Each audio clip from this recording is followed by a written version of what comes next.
So when we're talking about investing, this is again the idea is that the objective behind investing is that you're trying to set aside income, a portion of your current income, your saving, if you will.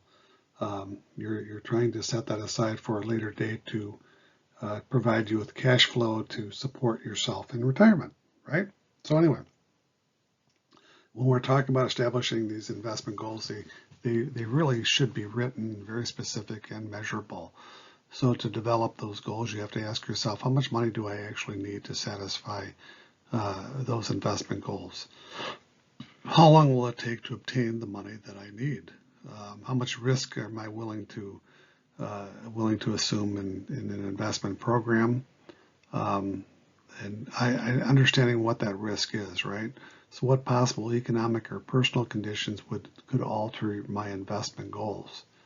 Am I willing to make sacrifices necessary to reach my investment goals? What will be the consequences if I don't reach my investment goals? And finally, given the economic circumstances, are my investment goals actually reasonable? And these are things that we have to calibrate, figure out as we kind of go forward, right? Before we go forward, I should say.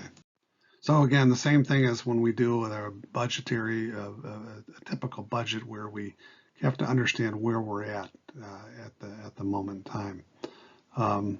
Ethical concerns, paying our bills on time, making sure that we're paying our bills on time, working to balance, to keep that budget balanced and do we spend more than we make, if you will? Are we running deficits? Are we managing our financial? Are we doing our best to manage our financial well-being in a proper manner? Right? Do we have an emergency fund set up? So all these things are before we actually start to talk about investing. All right.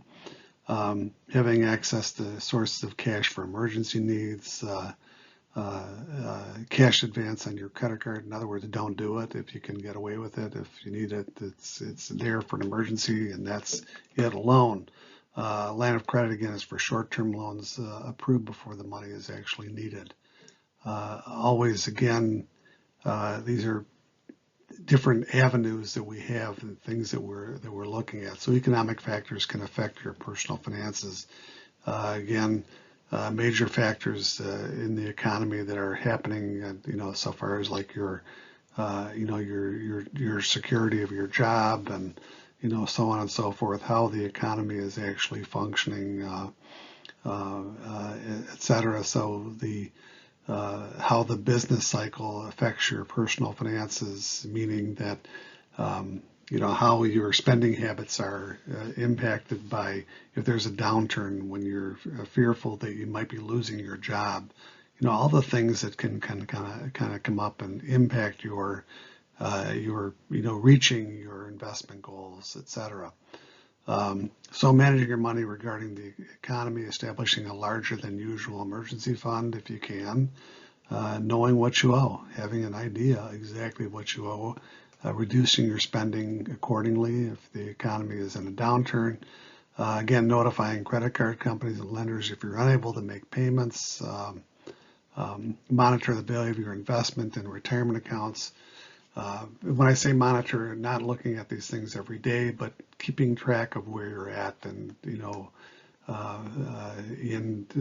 making adjustments along the way. Consider converting investments to cash to preserve value. If there is a situation where there's an economic downturn and the market might go south, this happens. These are all things to kind of consider, but just points along the way to keep in mind. As is always, the toughest part is how do we get the money together to actually start investing? So priority investment goals, how badly do you want to achieve your investment goals? How much are you willing to sacrifice to get to reach those goals? Take advantage of whatever your employer might have so far as retirement programs. They might have matching 401ks up to certain points. Do as much as you can so far as whatever the elective savings programs are available to you. do automatic payroll deduction so that it's taken out as much as you possibly can up front, and make an extra effort to save 1 or 2 months each year. These are just little tricks that you can employ to kind of increase that the value of those investments and setting them aside. And in other words, keeping them away from you from you being able to go out there and spend those dollars, if you will. So always keep in mind that, again, to keep in mind to yourself that what you're doing is that you're paying your future self. This is what it's all about. And when we talk about such things as the rule of 72, these are great tricks to understand. The more you put aside now, and the longer that money is going to be set aside, the more it's going to grow because of compounding interest, right? Many people never even start investment programs because they think they only have small amounts of money, so it's not worth it. Not the case. Small sums, they do grow over time. Deposits along with investment earnings accumulate, right? So whatever you can add to it, it's going to grow as well. The rate of return makes a difference, and that's, again, where risk comes into play. We'll be getting into that kind of as we're going forward. So look for investments that can be such as IRAs and 401ks that are tax deferred. And we'll talk about Roth IRAs as well going forward, but to get started, it's not a bad idea to look at these tax deferred programs that are out there that are available to you. So when we talk about your investment choices and we talk about safety and risk, safety and investment means minimize the risk as much as possible. Risk means a measure of uncertainty about the outcome. Investments range from very safe to very risky.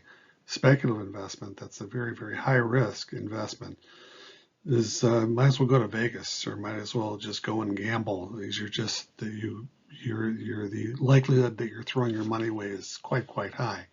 Nonetheless, risk is important, and risk tolerance is important in terms of receiving some sort of a reasonable reasonable return upon your investment. But you have to evaluate your tolerance for risk. Choosing higher risk investments, investors expect higher rates of return, of course. But there's also potential for more losses, etc. But so you kind of have to keep this in mind that if you're risk averse, you're going to get a low rate of return. And if you think about that, that is also risk, is it not? Risk in terms of not being able to have the income that you desire, that you would like to have upon retirement. So again, anyhow, the potential return on any investment should be directly related to the risk the investor assumes. And again, risk is part and parcel of any kind of an investment endeavor. So when we're calculating the rate of return, it's pretty straightforward. Assume that you invest $3,000 in a mutual fund. Mutual fund, again, is an investment tool that you would have out there, investing in securities such as stocks or bonds, etc., through a mutual fund. Anyway, so assume that the mutual fund pays $25 in dividend this year, and that mutual fund is worth $3,275 at the end of 1 year. Your rate of return is 10%, as illustrated below. Again, that $275 plus the $25 in dividends that were paid out, divided by the 3,000, that's the $300 divided by the 3,000, that's a 10% rate of return. So an increase in your investment, your rate of return was 10%.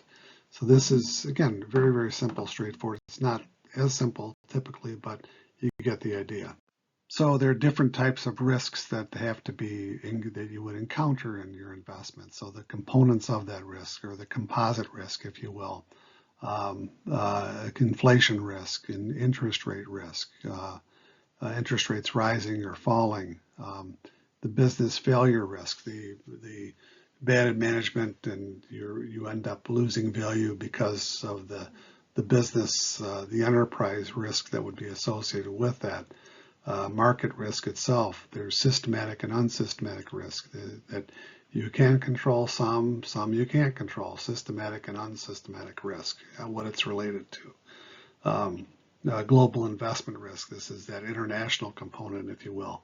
Again, lots of different types of risks to contend with out there that are just part and parcel of any kind of an investment routine. And this is what makes up that interest rate, if you will, that return on your investment, depending upon the amount of risk that you're willing to take on and the type of risk that you're willing to take. So the gradations of that risk, if you will. The more liquid is that your investment, the safer the investments tend to be. So savings accounts, certificates of deposit, securities issued by the U.S. government, meaning U.S. debt, U.S. Treasury debt, U.S. Treasury securities, bills, notes, and bonds, bills up to 1 year, bonds up to 20 years, and, notes up to 20 years, and the bond is a 30-year long bond, and those tend to be are considered to be very, very safe investments, and as a result of which the rate of return is not terribly high. So higher income investments would include such things as municipal bonds. That's bonds for local and state jurisdictions that they're borrowing out there. Corporate bonds, again, borrowing. These are debt instruments, and going further out there, we're looking at in terms of like stocks and investments, individual stocks and preferred stock selects, common stocks, looking at the individuals versus the mutual fund, where you have somebody else go out there and buy stocks, if you will, or bonds or some financial instrument for you. Real estate rental properties, these are called REITs, real estate investment trust. Buying real estate and that bears risks as well, right? There's potential for a high rate of return, but there's also potential for greater potential for loss, if you will. So investment growth, investment liquidity, investment growth measures the investment.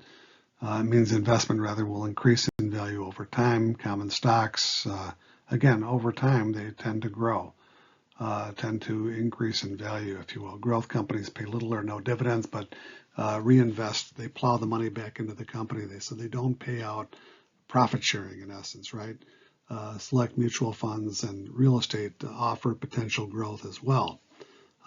Investment liquidity means that you're want to make sure that you the ability to buy or sell an investment quickly without substantially affecting the investment value, meaning cash, as close to cash as you possibly can get. Real estate, the example here is your home is not a very liquid investment. It takes a long time to turn that into cash, right? Anyway.